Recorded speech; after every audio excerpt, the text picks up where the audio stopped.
윤석열 대통령의 취임을 하루 앞둔 어제 최측근인 한동훈 법무장관 후보자의 청문회가 있었죠.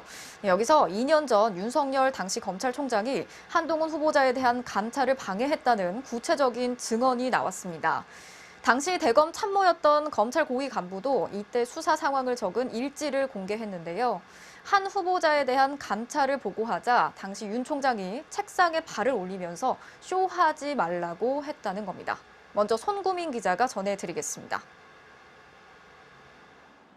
지난 2020년 4월 7일 MBC의 채널A 사건 보도 일주일 뒤 한동수 대검 감찰부장이 당시 윤석열 검찰총장을 찾아갔습니다. 채널A 기자의 취재원 강요 의혹에 등장한 한동훈 검사장에 대해 감찰을 개시하겠다고 하자 윤 총장이 화를 냈다고 증언했습니다. 책상에 다리를 얹어 놓으시고 굉장히 붉고 화난 목소리로 구석에 놓고 가 압수수색을 하겠다. 이러니까 쇼하지 말라고 그러셨어요. 윤 총장은 대검 인권부가 맡으라고 지시했고 한 부장이 감찰부가 함께 조사하겠다고 했지만 소용이 없었다고 했습니다.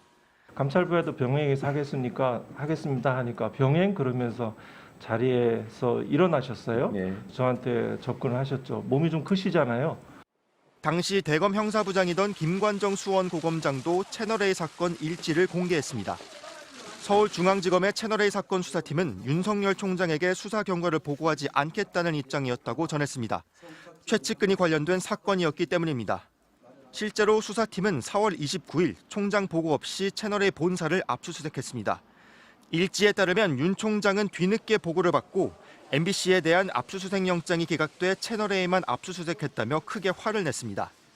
5월 4일부터는 윤 총장의 강력한 지시로 매일 보고가 시작됐습니다. 6월 2일 수사팀은 다시 보고 없이 이동재 전 기자의 집과 동료들의 휴대전화를 압수수색했고 윤 총장은 다시 경로했습니다.